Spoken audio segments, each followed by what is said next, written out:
اللهم صل على محمد وآل محمد. اعوذ باللہ من الشیطان الرجیم. بسم اللہ الرحمن الرحیم. مسلمان جن جانوروں کا گوشت کھاتے ہیں ان کے بارے میں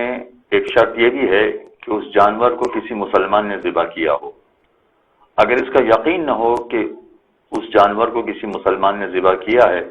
تو اس جانور کا گوشت کھانا جائز نہیں ہے، سوا یہ کہ یہ 3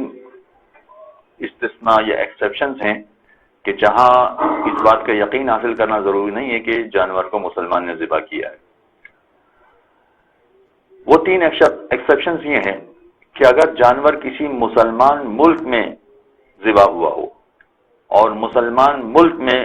اس جانور کا گوشت بیچا جا رہا ہو یا کھلایا جا رہا ہو تو ایسی صورت میں ہمیں تحقیق کرنے کی ضرورت نہیں ہے کہ اس کو مسلمان نے ذبح کیا تھا یا نہیں.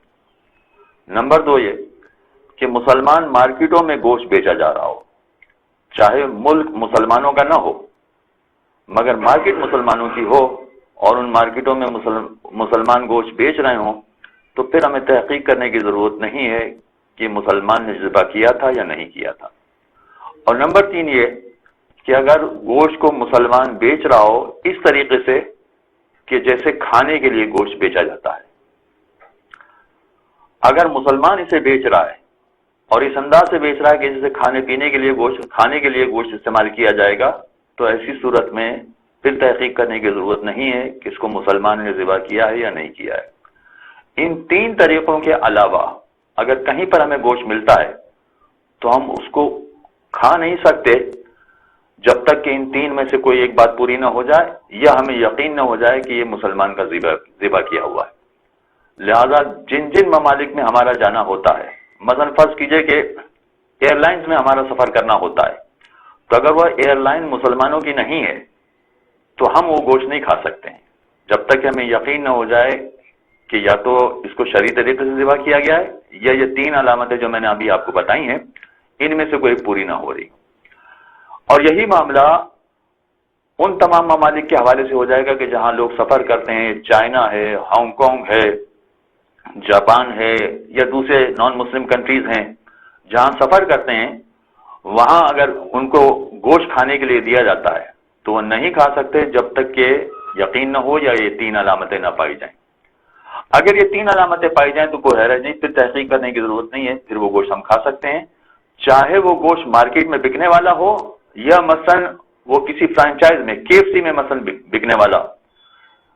چکن ہو یا مثلا مرغی کا گوشت یا گائے کا گوشت یا بکرے کا گوشت کسی ہوٹل میں بک رہا ہو. اگر مسلمان کے ہاتھوں سے وہ ہمیں دیا جا رہا ہے، اگر وہ فرانچائز مثلا KFC کی فرانچائز وہ مسلمان کی ہے تو ایسی صورت میں کھانے میں کوئی حرج نہیں ہے، پھر ہم اس کو استعمال کر سکتے ہیں. یعنی چاہے کافر ملک میں ہو وہ مگر اس کے باوجود دینے والا بیچنے والا اگر مسلمان ہے تو اس KFC کی فرانچائز کا گوشت ہم کھا سکتے ہیں. اور اگر فرض کیجئے کہ وہ مسلمان ملک نہیں ہے مگر بیچنے والا مسلمان ہے تو ہمارے لیے حلال ہو گیا. اور اسی ملک میں اگر دوسری کوئی KFC کی فرانچائز ہے کہ جو مسلمان جس میں نہیں بیچ رہے ہیں اس میں دوسرے لوگ بیچ رہے ہیں، مثلا میں ہانگ کانگ کی مثال آپ کے سامنے پیش کروں، ایک KFC کی فرانچائز ہو گئی کہ جو مسلمان کی ہے اور وہ مسلمان کھانے کے لیے بیچ رہا ہے تو ہم اس کو استعمال کر سکتے ہیں، ہمارے لیے کوئی قباحت نہیں ہے. لیکن اگر فرض کیجیے کہ وہی KFC کی فرانچائز ہانگ کانگ کے کسی دوسرے محلے میں ہو اور وہ کسی نان مسلم کے ہاتھ میں ہو تو ہم نہیں کھا سکتے ہیں. یہ فرق اس وجہ سے کہ قوانین کی روح سے یا تو ملک مسلمان ہو یا بازار مسلمانوں کا ہو یا مسلمان کے ہاتھ میں وہ گوشت ہو جو کھانے کے لیے بیچ رہا ہو. یہ جو قوانین بنائے گئے ہیں اس قوانین کی روشنی میں اگر ان میں سے کوئی ایک اصول پورا اترتا ہو